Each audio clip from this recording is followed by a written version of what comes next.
네, 오늘 함께 나누실 하나님 말씀은 신약성경 사도행전 3장 1절에서 10절까지 말씀입니다. 사도행전 3장 1절에서 10절까지 말씀 중에서 6절부터 10절까지 봉독해 드리겠습니다. 신약성경 제 성경은 191쪽입니다.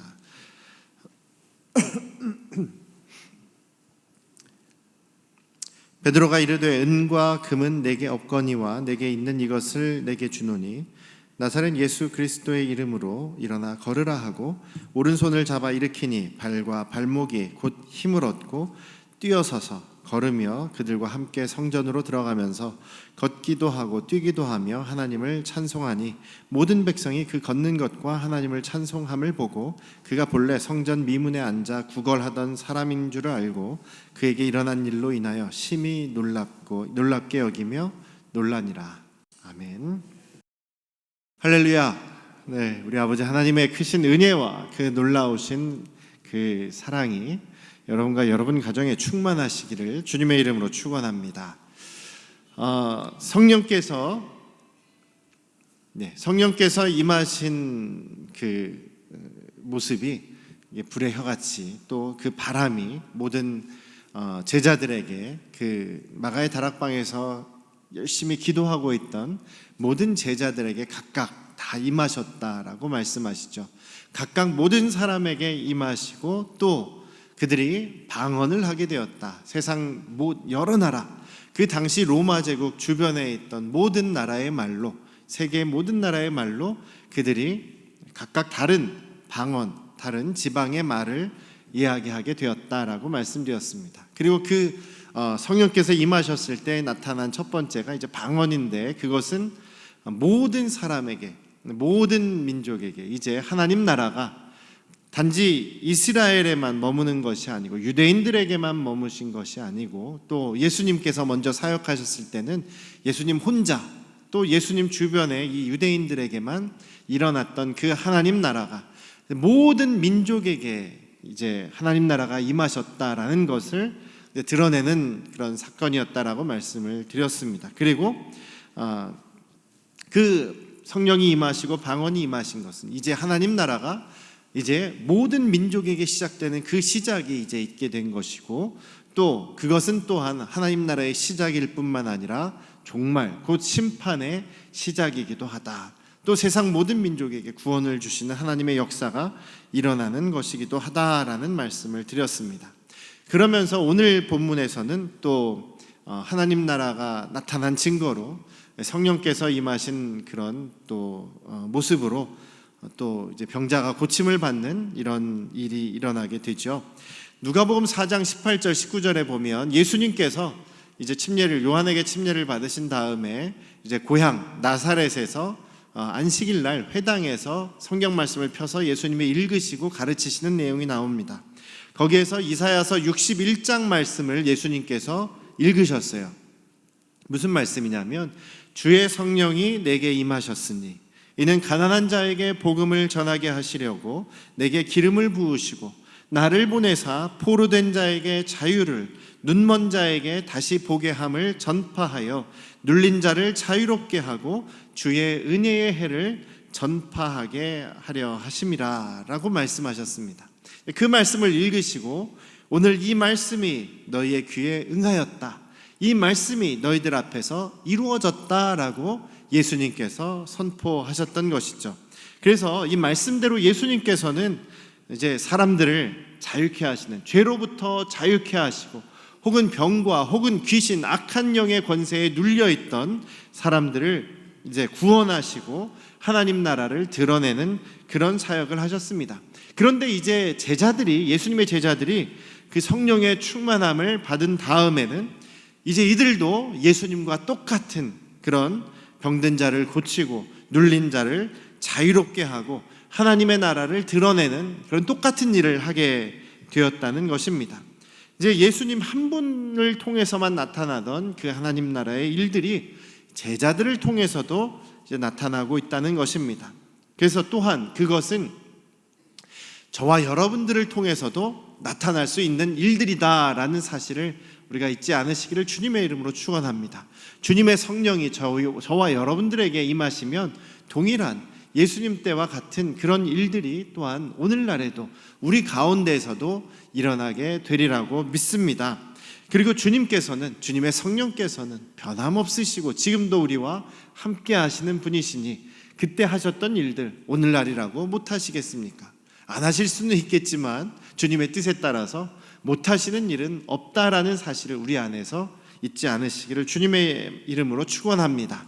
그런데 오늘 본문이요, 그냥 병 고치는 일에만 집중된 것은 또 아닙니다. 병 고치는 것만, 주님의 영이 임하시면 병 고침이 막 일어난다, 이것만을 이야기하는 것은 아닙니다.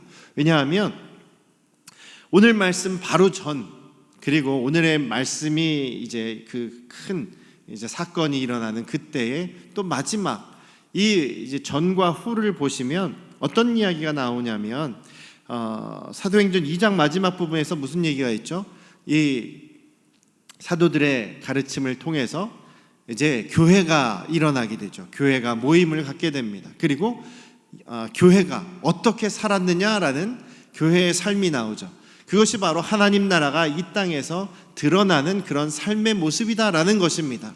그런데 오늘 이제 병고침이 있고 나서 그냥 그대로 끝나는 것이 아니라 이 일로 인해서 제사장들이 베드로와 요한을 박해하는 일이 생기지 않습니까? 그러니까 또 베드로가 거기서 설교하게 되고, 또 그 일이 있고 나서 설교 끝나고 베드로가 놓여지게 되고 돌아와서 교회가 다시 함께 기도하고 함께 더욱더 단단해지고 그들의 또 그 수가, 믿는 사람의 수가 또 늘어나고, 그리고 그들이 하나님 나라의 삶을 곤고하게 어떻게 해요? 서로 또 그 자신이 가지고 있는 물건을 나누고 통용하고 또 약한 사람을 도와주고 돌보고 또 그들을 구제하는 이런 일들이 또 벌어졌다라는 것이 오늘 이 사건의 마지막 부분의 결론이에요. 그래서 이 모든 일은 성령이 임하셨을 때 어떤 이 오늘 병고침의 사건도 어떤 것과 연결이 되냐면 하나님 나라의 삶, 교회를 통해서 임하신 하나님의 역사가 우리 성도들이 어떻게 살아가게 되느냐, 하나님 나라의 삶의 모습으로 나타나게 되었다라는 것으로 우리가 또 기억하고 있어야 됩니다. 그래서 공동체로 교회가 어떻게 되었는가에 또 우리가 생각을 가지고 계셔야 이 말씀을 우리가 또 잘 이해할 수 있게 되리라고 믿습니다. 오늘 말씀에 성령을 통해서 일어나는 그 회복을 통해서 어떤 삶이 이제 결론 지어지는지를 다시 한번 나눠보기를 원합니다. 3장 1절에 보면 제9시 기도 시간에 베드로와 요한이 성전에 올라갔다라고 얘기합니다. 유대인들에게 있어서 시간 제9시라고 하는 것은 오후 3시를 얘기합니다. 오후 3시가 정기적인 기도, 성전에 올라가서 기도하는 기도 시간이었다라는 것이죠. 성전에 올라가서 이제 기도하는 그런 공식적인 기도 시간, 이 기도를 드리고 또 제사를 드리기도 하죠. 제물을 바치면서 제사도, 그러니까 예배도 드리는 것이 바로 오전 9시 또 오후 3시 이렇게 정해져 있습니다. 그때 왜 이렇게 꼭 기도를 드리러, 예배를 드리러 가게 되었냐면 그 당시 유대교 랍비들, 유대교 선생들이 어떻게 가르치냐면요, 그 당시에 유대인들에게 있어서 그 하나님을 섬기는 유대교인들의 신앙생활에 3가지 기둥이 있습니다. 3가지 요소가 있어요. 유대교인들에게 있어서 3가지 신앙의 기둥, 요소가 무엇이냐면 첫 번째가 토라예요. 토라는 이제 모세 율법, 창세기부터 신명기까지를 토라라고 이야기를 하는데요. 이제 더 자세하게는 하나님의 말씀, 하나님의 율법, 하나님의 말씀이라고 볼 수가 있죠. 하나님의 말씀을 사모하고 열심히 읽는 것이 신앙생활의 첫 번째 요소다, 이렇게 얘기를 하고, 두 번째는 이제 제사, 기도와 예배를 이야기합니다. 그래서 오늘 그 원칙에 따라서 이들이 지금 기도하러 가는 거예요. 많은 사람들이 오전 시간 9시나 혹은 오후 시간 3시에 가서 기도하는 것이죠. 세 번째 신앙의 요소는 무엇이냐면 구제입니다. 구제. 어려운 사람, 또 이렇게 불쌍한 사람을 돕는 그런 자선활동이야말로 그 유대인들에게 있어서 그 믿음이 있다라는 것의 상징이 되는 거죠.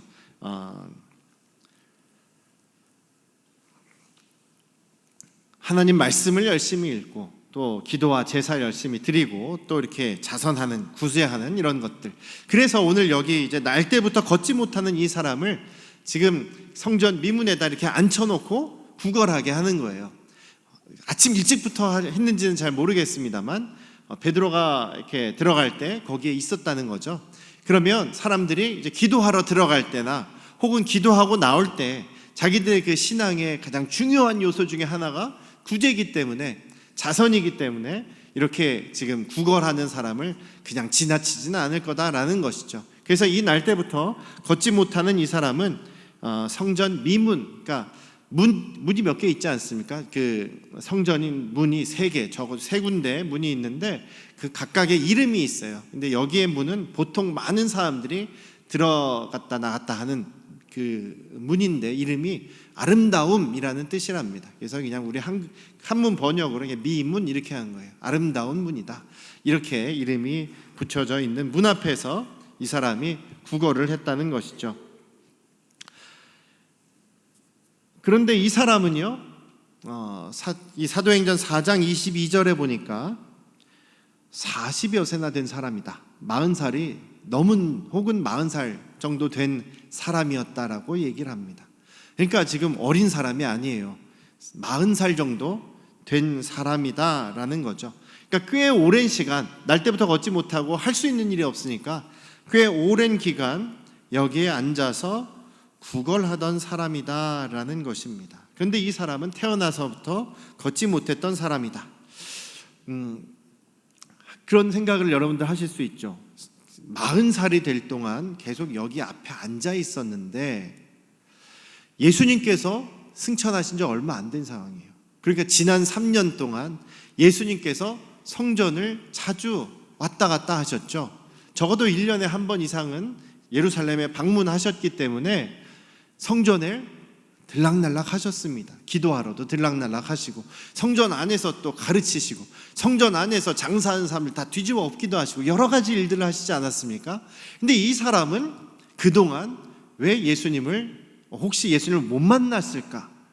혹은 왜 예수님께 자기를 고쳐달라고 하지 않았을까? 이런 의심이, 이런 지금 그 의문이 들지 않으십니까, 여러분? 어쨌든 이 사람은 그 오랜 기간 그 성전 앞에 있으면서 예수님도 봤을 거고 제자들도 봤을 거예요. 지금 베드로나 요한도요, 이 사람을 여기서 처음 본 게 아닙니다. 베드로나 요한이나 항상 성전을 왔다 갔다 하던 사람이고 또 그 종교적인 이들의 그 신앙 생활을 또 성전에서 매일 기도하면서 했던 사람입니다. 근데 오늘 여기서 뭐라고 얘기하냐면 주목하여 보게 되었다. 이 사람을 오늘 주목하여 보게 되었다라고 얘기하는 것이지요. 자, 40여 년 동안 이 성전 앞에 앉아 있었던 이 사람, 나면서부터 걷지 못했던 이 사람은 그 앉아서 정말 많은 사람들이 오고 가는 것을 보기만 했겠죠. 이 사람은 성전에 감히 들어갈 수가 없습니다. 왜냐하면 성전에는 장애를 가진 사람들이 못 들어가게 돼 있어요. 이들은 부정하다라는 그런 견해를 가졌고, 또 요한복음 9장에 보면 제자들이 예수님께 질문하는 내용이 나옵니다. 뭐라고 질문하냐면 날 때부터 소경이었던 사람을 보고 제자들이 물어보죠. 예수님, 이 사람이 나면서부터 소경이 된 것은 누구의 죄 때문입니까? 아예 죄인이라고 못 박아 놓는 거예요. 누구의 죄 때문이라고 못 박아 놓고 있어요. 부모님의 죄 때문입니까? 아니면 이 사람 자신의 죄 때문입니까? 라고 예수님한테 물어보죠. 그게 당시 일반적인 유대인들이 전부 다 가지고 있었던 생각이에요. 나면서부터 이렇게 장애를 가진 사람 혹은 중간에 장애를 갖게 된 사람은 분명히 누군가의 죄 때문에 하나님의 저주를 받은 사람이다. 하나님께서 이렇게 내어놓은 사람이다라는 그런 생각들을 가지고 있었다는 거죠. 그러니까 유대인들이 다 그런 생각을 갖고 있다는 거예요. 그 구제는 해주지만 이 사람을 생각할 때 저 사람은 죄인이다. 저 사람은 누군가의 또 혹은 부모의 죄 때문에 지금 나면서부터 못 걷고 저렇게 앉아있는 거다라고 하는 그런 선입견, 편견을 갖고 있는데 이것이 거의 모든 유대인들이 가지고 있었던 공통적인 생각이라는 거예요. 여러분들이 한번 이 사람 입장으로 한번 거기 앉아 보십시오. 거의 40년, 전부는 아니었겠지만 수십 년을 그 매일매일 그 자리에 앉아서 구걸을 하는데 사람들이 이 사람을 어떻게 바라보겠어요? 저를 어떻게 바라보겠어요? 죄인 취급하겠죠. 그러다 보니 이 사람은 스스로 자기에 대해서 어떻게 생각했겠습니까? 그래, 나는 죄인인가 보다. 나는 세상에서 사회적으로 아무런 도움이 안 되는 사람이다. 능력이 없는 사람이다. 내가 스스로 경제 생활을 일을 할 수 없을 정도로 나는 한심한 사람이다. 하나님도 나를 버리셨다. 하나님도 나를 사랑하지는 않으실 수 있다. 혹은 내가 뭔가 잘못돼서 우리 부모님의 죄 때문에 내가 지금 이 모양 이 꼴이다 라고 생각했을 수 있겠죠. 무슨 얘기입니까? 한마디로 부정적인 생각이 자기를 사로잡고 있었을 겁니다. 인간으로서의 그런 존중도 제대로 받지 못하는 그런 상황이었을 것입니다. 예수님을 믿는다는 사람 중에서도요, 주로 말을 할 때에 말끝마다 이렇게 부정적인 사람들이 참 많아요. 부정적인 사람들. 부정적인 것은요, 때로는 사단의 역사인 경우가 있습니다. 부정적인 생각, 부정적인 말, 상대방에 대해서 무조건 반대하는 그런 말, 상대방을 무시하는 말, 상대방을 상처 주는 말, 부정적인 견해. 그러니까 어떤 분하고 얘기를 하면 무슨 얘기를 했어요, 제가? 그러면 아니 그건 아니고, 그러니까 무슨 얘기를 해도 항상 반응이 아니 그건 아니라고, 그거 틀렸다 그러고 맨날 틀렸대요. 기분이 좋습니까? 안 좋죠? 맨날 그렇게 부정적인 사람이 있어요. 식당에 같이 가도 음식을 먹을 때 식당에 가면 음식점에서 이렇게 음식도 해주시고 이렇게 손님 이렇게 맞이해 주시는 분들이 식당 직원이기도 하지만 식당 주인인 경우도 있잖아요. 근데 어떤 식당에 가면은 꼭 그런 얘기를, 앉아서 이제 음식을 딱 먹으려고 하면 이거보다 다른 집이 더 맛있네. 아이고 다른 집이 더 양이 많네. 아이고 다른 집이 훨씬 잘하네. 막 이러면서 창피해요. 같이 있으면 창피하단 말이에요. 그 직원이나 주인이 들으면 얼마나 기분이 안 좋겠어요. 그런 경우가 있는데 제가 그런 사람이에요. 제가 그렇더라고요. 제가 되게 부정적이었어요. 근데 여러분들 옛날에 한때 유행하던 것 중에 하나가 이제 가게에 흐르는 저주를 끊어라 이런 얘기가 있는데요. 하나님께서 저주하시는 분이 아니에요. 근데 우리가 우리 스스로를 저주하는 말들을 합니다. 무슨 얘기요? 부정적인 말. 나는 안 된다라는 말. 쟤는 안 돼. 너는 안 돼. 아내는 안 돼. 특별히 남편들이 좀 그런 말씀들 많이 하시잖아요. 부인들 가끔 아내분들이 저한테 하소연할 때가 있어요. 우리 남편은 내가 무슨 얘기를 하든지 전혀 들어주질 않는다고, 전혀 무시하는 것 같다고, 그래서 기분이 항상 나쁠 때가 있다고, 내가 무슨 말만 하면 틀렸다 그러고 아니라 그러고 자기 얘기만 한다고, 그런 얘기를 많이 하실 때가 있는데요. 그러니까 하나님께서 누구 저주하지 않으십니다. 자신들이 자신의 말로 인해서 저주를 당하는 거예요. 여러분들 가정에 혹시 그런 가게가 흐르고 있지는 않으십니까? 우리 생각해 보니까 우리 아버지도 우리 할아버지도 맨날 말할 때마다 그냥 맨날 부정적인 얘기를 했던 것 같아. 맨날 긍정적인 것보다는, 잘한다라는 칭찬보다는 이건 못했고 이건 안 되고 이거는 못하고, 이렇게 계속 안 좋은 얘기만 한 것 같아요. 여러분들 대해서 끊어버리셔야 합니다. 따라해 보십시다. 축복의 말, 긍정적인 말, 축복하는 말, 사랑하는 말, 칭찬하는 말 하겠습니다. 하시겠습니까? 하겠습니다 하니까 별로 따라하시지 않으시네요. 한 10명은 줄어든 것 같아요. 소리가 갑자기 작아진 거 보니까. 여러분, 우리의 입술이 무의식적으로 우리의 악한 영성을 드러낼 때가 많다라는 사실을 잊지 않으시기를 주님의 이름으로 축원합니다. 왜냐하면 우리 주님은요, 능치 못하신 일이 없으신 분이시고, 우리 주님은요, 소망의 주님이시고, 우리 주님은 항상 저와 여러분을 사랑하시는 분 아니십니까? 아버지가 하나님께서 우리의 아버지 아니십니까? 우리의 말이, 우리의 태도가 변하실 수 있기를 주님의 이름으로 축원합니다. 베드로와 요한이 오후 3시에 기도하러 올라갔다가 이 구걸하는 사람을 보고 주목하며 말했다. 방금 전에도 말씀드렸지만 매일매일 지나가면서 이 사람을 봤을 거란 말이에요. 그런데 이 사람은 그동안 예수님을 만났을 때도, 예수님을 지나갔을 때도, 혹시 못 만날 수도 있었겠지만 예수님에 대해서 들었을 때도 예수님께 저 고쳐달라고 해본 적이 없는 사람이에요. 왜냐하면 예수님께서는 자신에게 고쳐달라, 저를 불쌍히 여겨주십시오, 저를 고쳐주세요 한 사람들은 다 고쳐주셨어요. 그렇지 않습니까? 성경에 보면 날 때부터 이 소경이었던 사람, 예수님을 향해서 예수님께서 여리고성을 지나가신다는 얘기를 듣고 예수님을 보고 예수님이 오신 그 쯤 해가지고 사람들 웅성웅성거리니까 막 계속 소리를 지르지 않습니까? 다윗의 자손 예수여 나를 불쌍히 여기소서, 다윗의 자손 예수여 나를 불쌍히 여기소서. 주변에서 막 뭐라고 조용히 하라고 그렇게 뭐라고 나무라는 소리를 들어도 아랑곳하지 않고 예수님 저를 좀 봐주세요라고 소리셨던 사람이 바디메오라는 사람이죠. 그 사람이 예수님께서 그를 고쳐주십니다. 그러면서 내 믿음이 너를 구원하였다 이렇게 말씀하시죠. 예수님 저희 좀 고쳐주세요 했던 문둥병자들이 고침을 받죠. 한 사람 돌아왔을 때 예수님께서 내 믿음이 너를 구원하였다. 이 혈류병 12년 동안이나 혈류병을 앓던 여인이 예수님의 옷자락만 만지고 낫지 않았습니까? 예수님께서 평안히 가라, 내 믿음이 너를 구원하였다 이렇게 말씀하시죠. 그래서 우리가 잘못 생각하면, 오해하면 예수님 당시에 정말 모든 사람들이 예수님께로부터 병고침 받았다라고 이렇게 생각할 수 있는데요, 물론 수많은 사람들이 병고침을 받았죠. 대부분 예수님께 나아간 사람들이 병고침을 받았습니다. 그런데 그렇다고 해서 정말 모든 그 당시에 이스라엘 안에 살고 있던 모든 병자들이 다 고침받았느냐? 그렇지 않다는 거예요. 비율로 따지면 그렇게 많지 않은 숫자가 병고침을 받았다라는 거죠. 만약에 100만 명 정도가 환자다라고 했지만 그 100만 명이 다 고침받았느냐?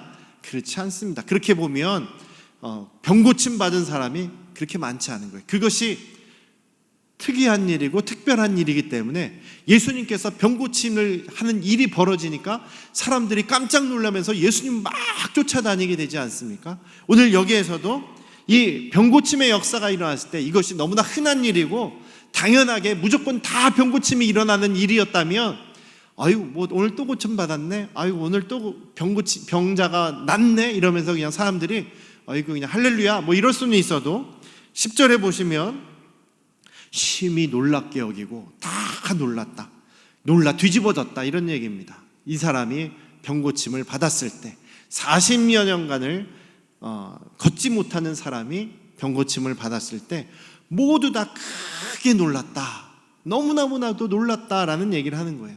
이것이 흔하다면 왜 얼마나 그렇게 크게 놀랄 일이 무엇이 있겠느냐라는 것이죠. 이 사람은 예수님이 지나가셨을 때도 한 번도 예수님께 도움을 청하지 않았던 사람이에요. 예수님의 사역에서 비껴나 있던 그런 사람이죠. 그러니까 예수님께서도 모든 사람을 다 고치지는 않으셨다라는 얘기입니다. 수없이 지나가면서도 베드로와 요한도 그냥 무심코 지나갔어요. 어쩔 경우에는 이렇게 구걸할 때 이렇게 동전 몇 개 주었을지도 모르겠어요. 구제의 대상, 자선의 대상이라고만 생각했던 이 사람인데 오늘은 주목하게 되었다.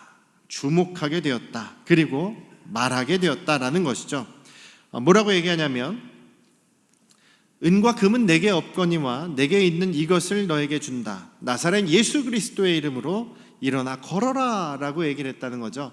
저도 전에는 이렇게 생각을 했어요. 내가 지금 돈이 없어, 내가 너에게 줄 건 없는데 예수님의 이름은 가지고 있거든, 내가 너 대신 병 고쳐줄게, 이렇게 생각을 했었는데 그게 아니라는 생각이 들어요. 무슨 얘기냐면 그동안에는 그냥 왔다 갔다 하면서 무심코 봤던 사람인데 성령께서 임하시고 나니까 이 사람이 다르게 보였다는 거예요. 성령께서 임하시고 나니까 이 사람이 특별하게 보였다는 겁니다.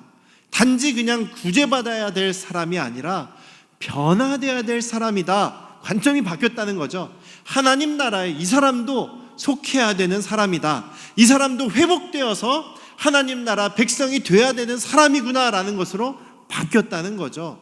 여러분들께서 보시는 사람들마다 여러분들이 만나는 사람에 대해서 관점이 좀 바뀌었으면 좋겠습니다.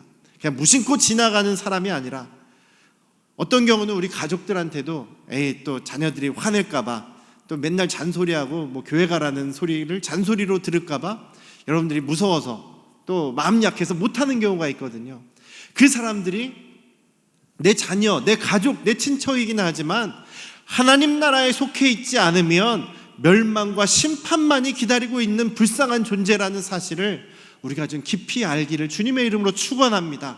우리의 관점, 사람들에 대한 관점이 좀 변화되기를 주님의 이름으로 축원합니다. 근데 그것이 성령께서 임하셨기 때문에 오늘 베드로와 요한도 가능하게 됐다는 거죠. 그전에는 그냥 무심코 지나가면서 아예 구제나 해야 되는데 오늘 동전이 없네, 이런 생각을 했던 사람이 저 사람도 하나님 나라 백성이구나, 잃어버린 주님의 자녀구나 라는 생각을 하게 됐다는 거예요. 그동안 제자들도, 특히 베드로도 날 때부터 소경인 사람, 날 때부터 못 걷는 사람에 대해서 누구의 죄입니까? 저 사람 죄인 맞죠? 이렇게 생각했던 그 제자였는데 그것이 아니라 성령이 임하시고 나니 주님께서 그 마음을 주신 것이죠. 저 사람도 구원받아야 될 사람이다. 하나님 나라에 속할 사람이라면 그 몸이 회복돼야 된다.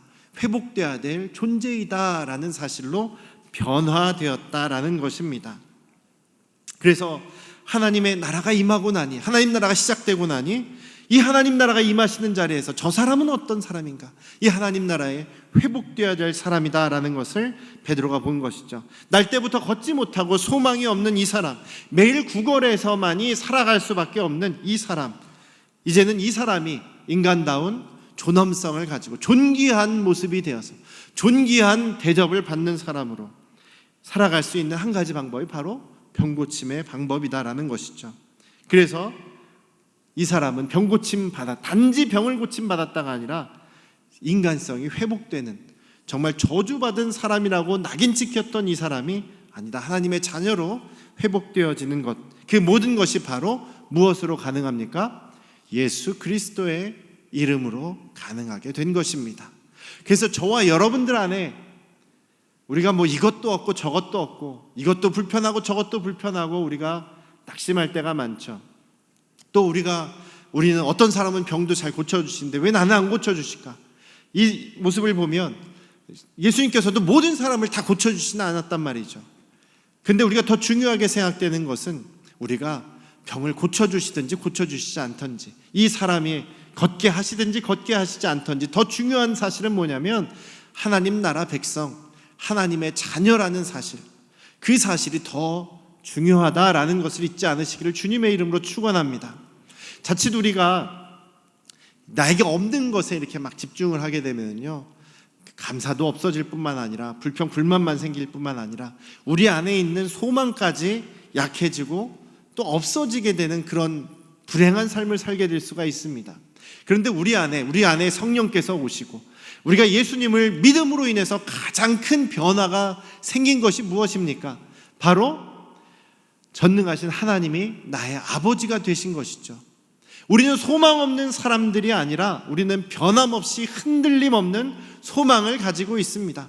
하나님 나라에 속해 있는 소망, 하나님 나라를 이미 유업으로 받았다는 그 소망, 우리가 영원한 하나님 나라, 하나님과 함께 살아갈 것이라는 그 소망이 우리 안에 흔들림 없이 있지 않습니까?